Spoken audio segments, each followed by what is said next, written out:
Familiaricémonos con la hoja de cálculo. Empecemos por decir que hay un grid, una rejilla, como tal es la cuadrícula de la hoja. Existe también una parte que tradicionalmente era ocupada por los menús, pero en este se denomina la cinta de opciones. Hay diversas cintas, nosotros podemos colocar datos, quitarle, agregarle, podemos agregar nuevos elementos, esa es la parte interesante de allí. Y cada uno normalmente está especializado para una serie de tareas específicas. Vamos nuevamente a la hoja. Como tal, la cuadrícula se forma en los cruces de una serie de columnas con una serie de filas. Nosotros tenemos una serie de filas y en el cruce de cada una de ellas, de fila con columna, entonces nosotros tenemos lo que denominamos una celda. Hay bastantes filas, específicamente tenemos 1.048.576, esa sería la última, hacia abajo. Hacia la derecha, pues esto va aumentando, ya no van numeradas, van por letras, va hasta la Z, de ahí empieza a B y así siguen aumentando. Después pasarán a la B, BA, BB y así sucesivamente, hasta que la combinación de las letras da la XFD. Vamos nuevamente al inicio. Dentro de los elementos que existen en la interfaz de Excel para trabajar con las hojas de cálculo, con las diferentes hojitas, también es importante mencionar esta barra que se encuentra en este sitio. A esta barra normalmente la denominan la barra de fórmulas. Allí es donde normalmente nosotros escribimos qué es lo que queremos que quede ubicado en un determinado sitio de nuestra hoja. Esos sitios pueden tener diferentes tipos de contenido. Empecemos a ver cuáles son los tipos de contenido. Datos. En general, en cuanto a tipos de datos, se consideran tres tipos de datos: numéricos, de tipo texto y de tipo fórmula. Los otros tipos de datos que pueden llegar a tenerse en una hoja de cálculo normalmente son consecuencia de haber utilizado sobre alguno de los anteriores un formato, como veremos a continuación. Pero veamos nuestros datos. Numéricos. Numérico puede ser, por ejemplo, un número como un 15, un 23, un 8, un 26.8 e incluso un 3.5 por 10 a la menos 9. Observemos cuál es la forma como se escribe. Esto nos está representando este mismo dato, 3,5 por 10 a la menos 9.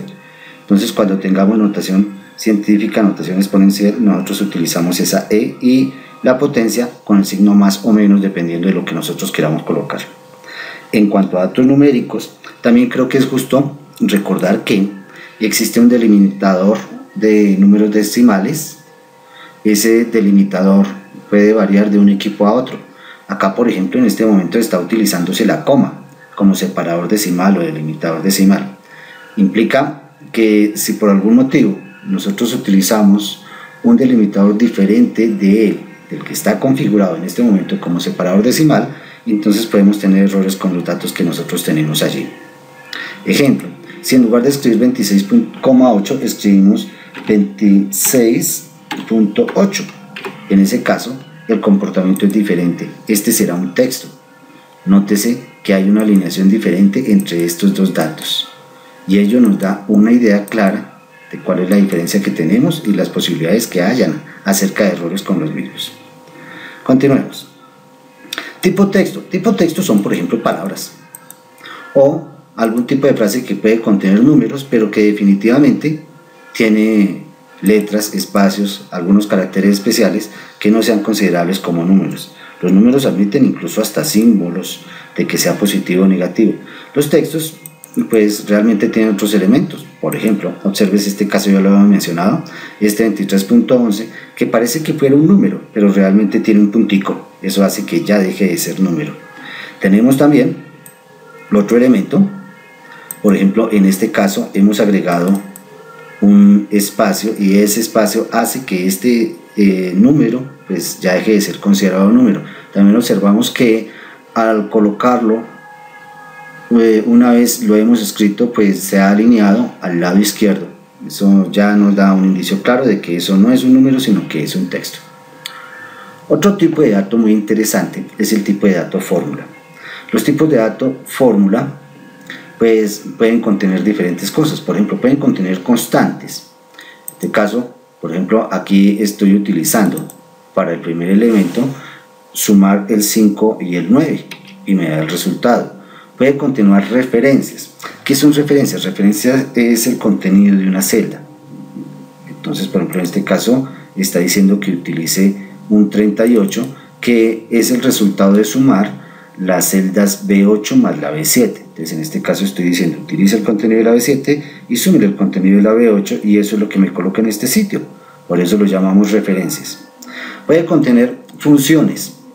Las funciones trabajan en la misma forma que trabajarían en una calculadora. Simplemente hay una serie de funciones con unos nombres. Por ejemplo, acá podemos identificar el número pi. Esa es una función que no requiere parámetros. Simplemente la función es pi. Observamos estos contenidos de las fórmulas haciendo un doble clic.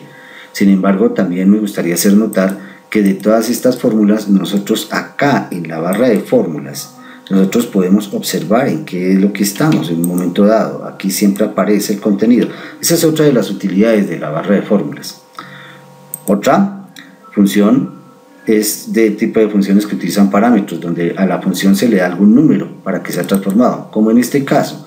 Se está utilizando la función suma y se está aplicando sobre estos numeritos que tenemos en este sitio. Es posible también que cometamos errores. Entonces obtendremos diversos mensajes de error. Hay, por ejemplo, uno acá en el cual estoy tratando de sumar el contenido de este 23, que es numérico, de este dato 23 que es numérico, que está en B8, con el de B20, que es 23.11, y aunque nos parece número, es un texto. Entonces, en este caso es un error lo que me está dando, porque estoy sumando un número con un texto. No quiere decir de que no podamos utilizar funciones con texto. Por ejemplo, aquí estoy utilizando una función que se llama función de concatenación, en la cual estoy pegando dos cadenas de caracteres. Específicamente estoy pegando la cadena Pancracia, la cadena Mesa, y el resultado me da unir las dos cadenas de caracteres. Puede haber agregado incluso un texto en medio. En general, casi los otros tipos de datos pues, que encontramos en las hojas de cálculo no es que sean como tal tipo de datos, sino que son variaciones de las anteriores o en las cuales nosotros hemos colocado formatos. Un ejemplo lo encontramos con estas fechas, por ejemplo. Una fecha en Excel no es otra cosa que un número al cual se le da un formato de fecha. Las fechas tienen un consecutivo. Entonces, por ejemplo, decir 27 de octubre del 2013 realmente es un numerito cuando nosotros lo estábamos utilizando sin ningún formato. Ya cuando nosotros le colocamos un formato de tipo fecha, entonces ahí es donde nosotros la podemos apreciar como fecha. Con las fechas también puedo realizar diversos tipos de fórmulas. Esto le da bastante utilidad. Por ejemplo, puedo calcular los días que hay entre una fecha y otra haciendo simplemente una resta. Para ello, lo ubico en cualquier lado, coloco el signo igual que me sirve para iniciar con las fórmulas, tal como lo seguiremos viendo de aquí en adelante. Coloco la primera fecha, la selecciono, puede ser con el puntero del mouse, un signo de menos, la segunda fecha para que haga la resta, y obtengo que estarán 46 días entre esas dos fechas, entre el 11 de septiembre y el 27 de octubre tendré 46 días. Creo que hasta allí tenemos aproximadamente claro el tema datos. Hablemos de una de las principales funcionalidades que tiene la hoja de cálculo. Ella es el recálculo. ¿En qué consiste? El recálculo es que cuando nosotros realizamos cambios en algún dato de la hoja de cálculo, los datos que estén asociados con él y de las celdas que sean dependientes a las fórmulas que sean manejadas por ese dato que hemos cambiado, pues se autocalcularán. Eso es lo que se llama recálculo y es una de las cosas que le da más fortaleza al tema de las hojas de cálculo. Para observarlo, veamos este pequeño ejemplo en el cual hemos colocado una lista de materiales, algunos materiales de carpintería con unos costos por unidad, dependiendo de cómo haya sido considerado. A partir de estos valores, se han creado mediante unas fórmulas, unas recetas para fabricar otros dos elementos. Esos dos elementos son silla y mesa. Ambas requieren algo de estos materiales. Por ejemplo, la silla requiere listón, puntillas, pegante y cuero, mientras que la mesa requiere aglomerado, puntillas, pegante y listón. se han colocado unas cantidades y unas pequeñas fórmulas que enlazan estas cantidades con los valores en las mismas unidades supuestamente que tenemos en nuestra lista de materiales. Así, por ejemplo, del listón se requieren 2,5 metros por 2.000 pesos que nosotros tenemos por metro, entonces tendríamos un valor total de 5.000. Simplemente es el producto de estas dos celdas que estamos señalando aquí, o sea, de la C15 y de la C6. Ahora bien, hemos realizado procesos similares con todas las otras. No será difícil notar que nosotros ya no tenemos sino que hacer un cálculo de la suma de estos datos para saber entonces cuánto vale la silla a partir de estos materiales. E igual, por ejemplo, en el caso de la mesa, hemos hecho multiplicaciones similares considerando los materiales y hemos logrado obtener cuánto cuesta cada uno de los elementos que nosotros vamos a utilizar en la fabricación de esa mesa, para un total, en este caso nos dio 24.405. ¿Y qué tal si adicionalmente agrandamos el problema aún más y decimos que hay unos juegos en los cuales hay combinaciones de los datos anteriores?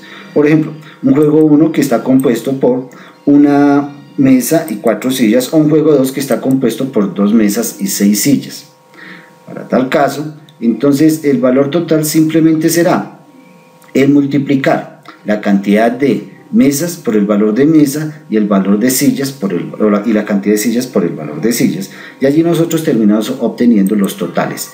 En este caso pues nos está arrojando esta fórmula de acuerdo con las multiplicaciones que hemos dicho, donde estamos multiplicando 1 por 24.405 y 4, que es la C25, lo estamos multiplicando por la D20, que es la 10.470, el costo que tenemos para las sillas.